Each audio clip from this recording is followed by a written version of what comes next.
Claudia, I figured it out. You are literally Miss Trunchbull.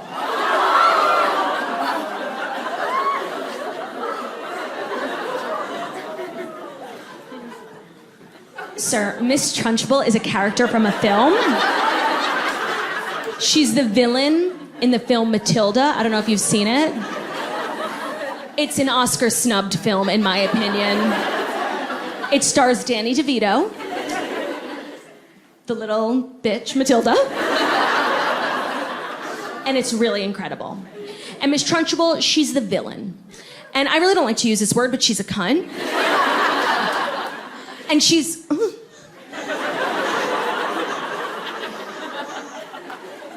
She's really not the type of person you want to be compared to physically.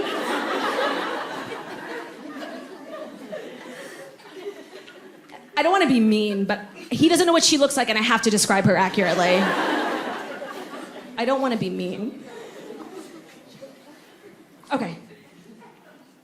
She's a handsome woman. She's a former javelin thrower. We all have ideal body types, no? Mine, personally, has never been that of a former javelin thrower.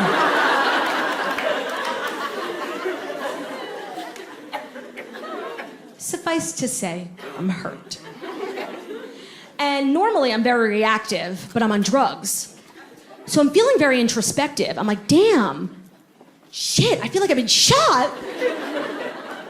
I'm thinking to myself, oh my God, that is the most hurtful thing anyone's ever said to me in my entire life. And I'm like, why is this bugging me so much? Because I pride myself on the fact that I can take a joke. But this was like, not a fucking joke. And before I responded, I was thinking to myself, I'm like, this is really bugging me because it feels like my friend went into my brain, gathered the files on everything I've ever been insecure about in my life. Miss Trunchbull used to have a mole on her face. I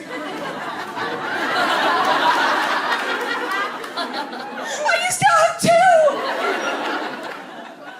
Miss Trunchbull was a big woman. Have you been listening to the show? I'm clearly unwell. So it felt like my friend, she wrapped up all my insecurities and just handed them to me in this insult, okay? And I know she didn't mean it that way, you guys. She was fucked up on drugs. So in that moment, I definitely did not decide to write my entire comedy tour around it and drag this bitch through all 50 states.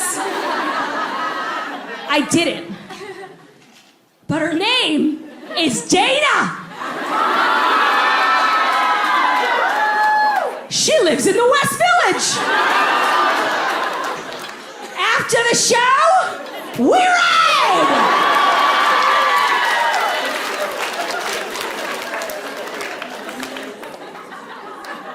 Now, some of my friends thought what I did was a little dramatic, but I did throw that bitch in the chokey.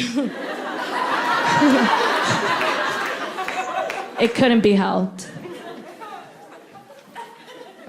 And here's the thing. We live in a society... Oh, my God, that's like the worst way to start a sentence. Nevertheless, she persisted. We do. We live in a society where everyone is so offended by everything. And... it's just not the vibe, you know? Every video I see on the internet has like a trigger warning. I saw a video of a girl on TikTok making homemade soap. Had a trigger warning. Trigger warning, blades. How? Why? What? And I never mean to offend anyone. I'm sure I do, but it's really never my intention. I never set out with that goal. But personally, I just can't relate to the sentiment of being offended by things because as a human being, very little offends me. Unless you're gonna tell me who you think I look like. 10 out of 10, I'm upset. Like, I don't care. Everyone loves this stupid fucking celebrity doppelganger game. I hate that game. I hate that game. Because for me, people get so, like, they're not creative. It's uninspired, these choices. If you're brunette and chubby, we're sisters. If you're Jewish, oh my God, Beanie Feldstein, you guys are twins. I'm gonna hear you guys whispering, like, she kind of does look like Beanie Feldstein. No, I don't. We're both just chubby and brunette. I have proof. Proof. Okay, ready? When I was in the 11th grade, I could not go anywhere. I couldn't walk 4 feet. I couldn't fart without being told that I looked like Snooki. Now you're all being like, she does kind of look like Snooki. I got a spray tan. When I tell you, it followed me everywhere. It was in the yearbook. Everyone was like, you look like Snooki. It was like my thing. That show had just premiered. Those kids were so famous. I was literally in Miami on spring break, and I was chased down the street by a group of women who thought that I was Snooki. 16-year-old me, they're like, Snooki, we loved you on the Wendy show. And I was like, thanks, girl. Such a fun interview. Love Wendy. Thirsty back then, thirsty now. The point is, I was Snooki. It was my thing, everyone knew it. And then, one day, Snooki got very thin.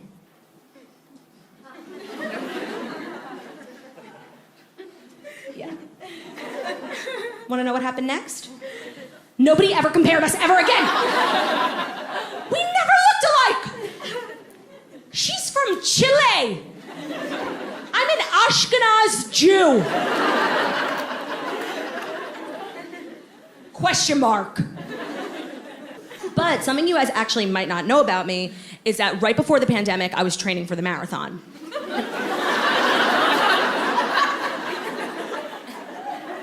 Whoa. Yeah, you know they let women run the marathon. You know that, right? I was training for the marathon. I was so fucking pissed when they canceled that shit. Ugh, the worst.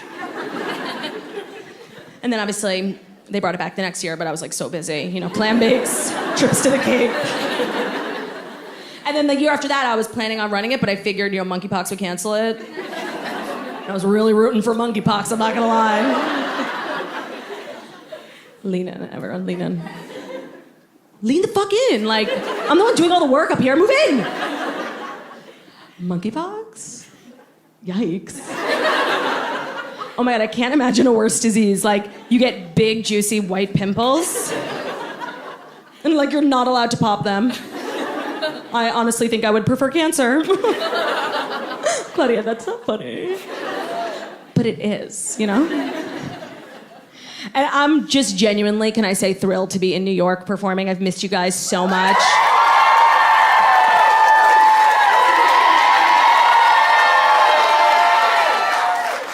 Mostly because I went to a lot of the other states, and shockingly, they were extremely anti-Semitic. I'm kidding. Everyone was really nice and welcoming. But there's nothing like being back in New York. Yeah. And I've been working for like a year on this tour, and I was supposed to be done about 6 months ago, and then after my last show, my agent called me up. He's like, yo, Claude. He doesn't even talk like that. Let's roll with it. He's like, yo, Claude. I'm like, what do you want, you curly-headed fuck? Not me being anti-Semitic.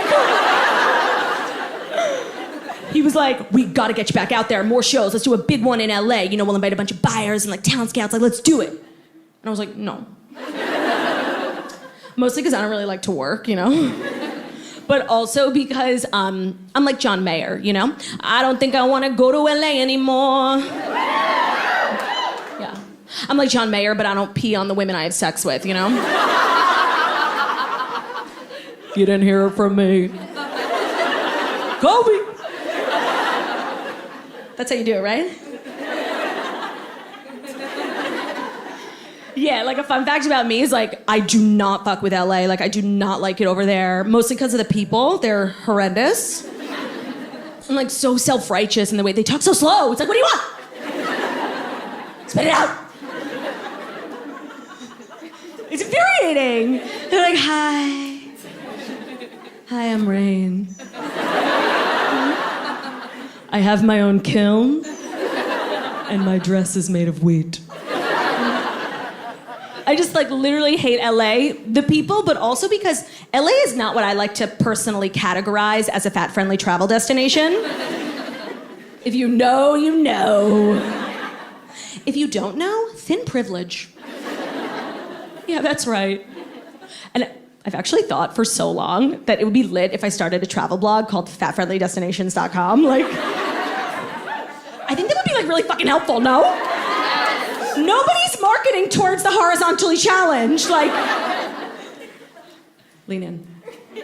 I'm gonna expose myself. Like, I'm the biggest loser. Okay.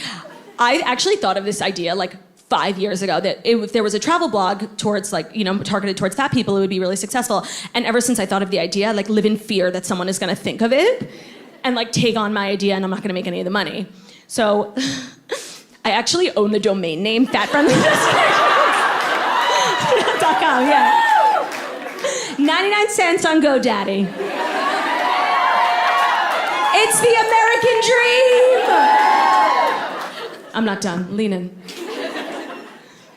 Currently, if you were to like whip out your phone and go to fatfriendlydestinations.com, you would be redirected to claudiaoshry.com. And that's on being tech savvy. I think I would change a lot of lives if I was like the editor-in-chief of FFD. That's what we're calling it. Because, you know, like, I think I would actually win Nobel Peace Prizes for the literature I would write. Like, not me being delusional, but I actually think that I would. And I know the first piece that would really, like, put my name out there as a writer. Like, I would write, like, a listicle. Listicles are so dumb. Everyone on BuzzFeed is like, here's what type of eggs you like based on your horoscope. It's so fucking stupid, but I would write one.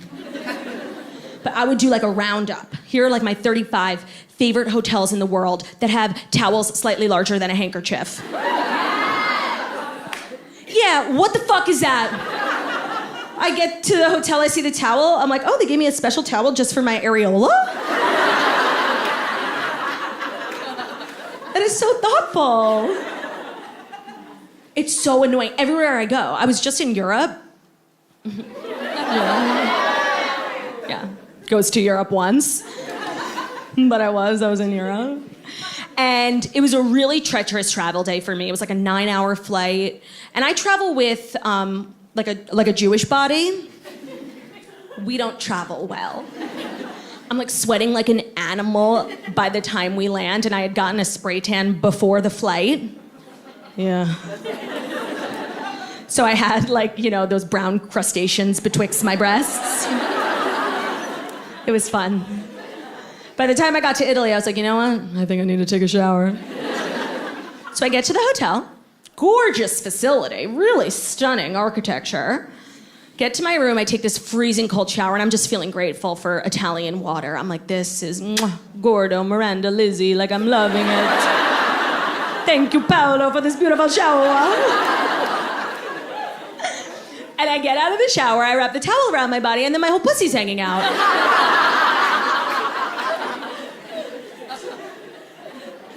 And I was shocked to see my pussy there. I actually didn't even see my pussy because like my tits are so big. So I like went into the mirror and I was like, oh my God, pussy! What are you doing here? It was actually like a really traumatizing moment for me. Like, I remember like looking in the mirror and like my body just like looked defeated, you know? I have like dark under eye circles, like a pussy. And I remember really thinking to myself, like, this is one of the lowest points of my life. Can I please go back to America now? Fuck you, Gordo. And I just don't know what that is. Everywhere I go, tiny little towels. Tiny little towels. It's bullshit. You know what it is? It's fucking fatphobic. Yeah. What do we want? Now. When the fuck do we want them? Now. And you know, we live in a day and age where like if you want to be a successful platform, you have to be like cause driven. You know, you have to have like a philanthropic element, which is like so fucking annoying, but like I can't get into that. And so I want to be successful at FFD, and I have such a good cause. You know, by the way, you know who I blame for that whole thing? Tom. Tom's. Yeah. He started that whole philanthropic bullshit. He was like allegedly giving shoes to the kids in Africa. Yeah, sure. All I'm saying is I never saw a picture of a kid in Africa wearing a loafer, okay? It's giving fraud. It's giving fraud. They should call the company Tom's Girardi.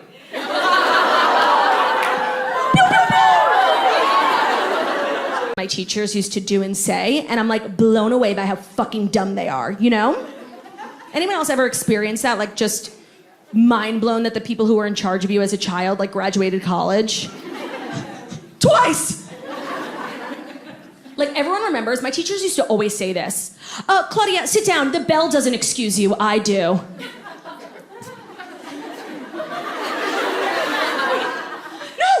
No, that's literally what the bell does. It's the sole purpose of the bell. It's why the bell is in this fucking room. Oh my God, that shit used to make me so fucking mad. And I wasn't like a great student, obviously. I do this for a living. But I was that kid who was always having a snack in class. Sorry, I'm a growing girl going through puberty. Sue me, arrest me. And the way they'd fucking overreact and call you out, which just baseline as a chubby teenager is so embarrassing. And the way they'd overreact like I was committing some heinous crime in the back of the classroom, you know? Like I was fingering myself back there. And I would look at her and be like, chill. It's a baked lay, not a knife. And then in order to justify them not letting you eat in class, they had to always say, well, did you bring enough to share with the class? And I just remember thinking as a young teenager, like, why the fuck is that my problem? I'm supposed to feed this entire group? Am I running a soup kitchen? Leave me alone! Because that shit used to make me so mad. And I know for a fact that my teachers were teaching me the wrong shit. You know, because I was taught always from a very young age, there's no such thing as a dumb question. Oh, so you've never watched a movie with my husband?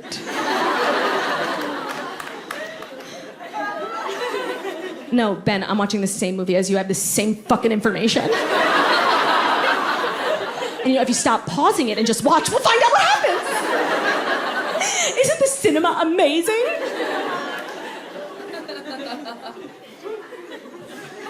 Oh, there's no such thing as a dumb question? That's so interesting. So what do you call it when a waiter comes over and asks if I want the bread basket? Because you know what I would call that? A dumb fucking question. What would you call it when an Uber driver says, ma'am, there's a lot of traffic. You want to get out here and walk?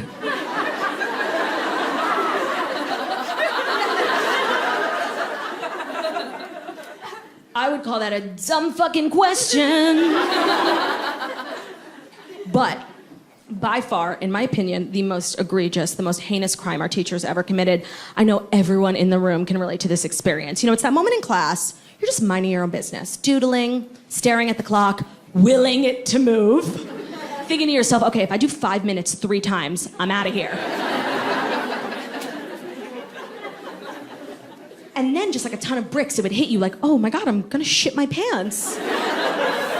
So you do the appropriate thing, you know, ask for permission to move your bowels.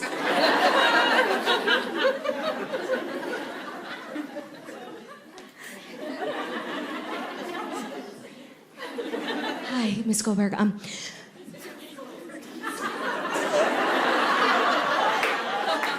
went to a Jewish day school. Yeah, Miss Goldberg, can I go to the bathroom? It's an emergency. I don't know, Claudia. Can you? No. Listen, I respect the hustle. Not the time for a fucking grammar lesson.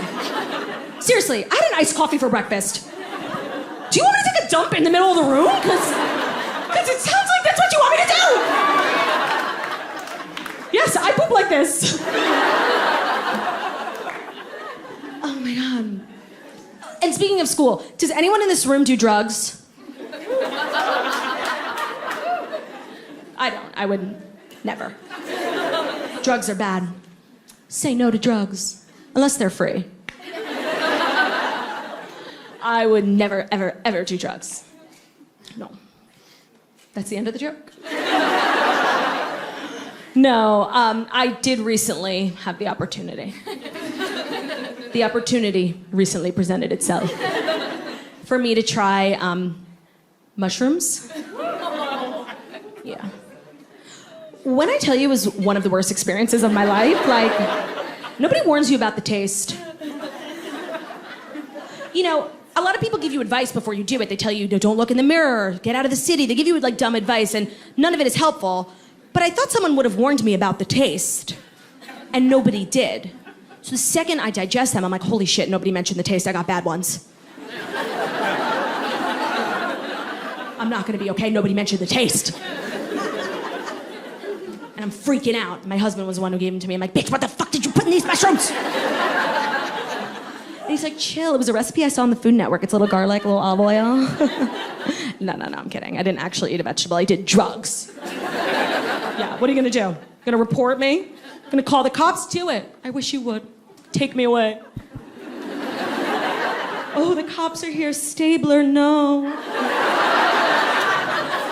Oh, Stabler in the criminal justice system. Okay, can I ask you guys a question? Am I even remotely perpendicular when I do that? Like, because I'm working really hard, but I feel like, am I in a acute angle or obtuse, you know? Obtuse? What the fuck did you just call me? Out. No, I'm kidding. I am obtuse and obese. So yes, I did drugs, hallucinogenics, yeah, I'm cool, yeah. Cool kids do drugs, everyone knows that. And let me tell you for real about the experience, because it was horrendous. But it was also life-changing, and I feel like that's how you know you did it perfectly. You never want to do it again, but you can't wait for the next time. Drug addicts over there. That must be the gays. Hey, girlies! And it was fun at first. You know, I spent probably the first hour with my head stuck in a freezer. On purpose, though. It was really amazing. The mushrooms started to hit, and we were all sitting in the kitchen, my absolute favorite room of the house. And somebody opened the freezer to get a snack. It wasn't me, by the way, which was like the most shocking part of the story. And the second they opened the freezer, like the mushrooms started to hit. And inside the freezer, I saw the most beautiful, the most gorgeous light bulb. I swear to God, me and this light bulb, we were connected in some way. I can only explain it. It was just like that scene in Twilight, where Jacob, very inappropriately, imprints on that little girl, Renesmee.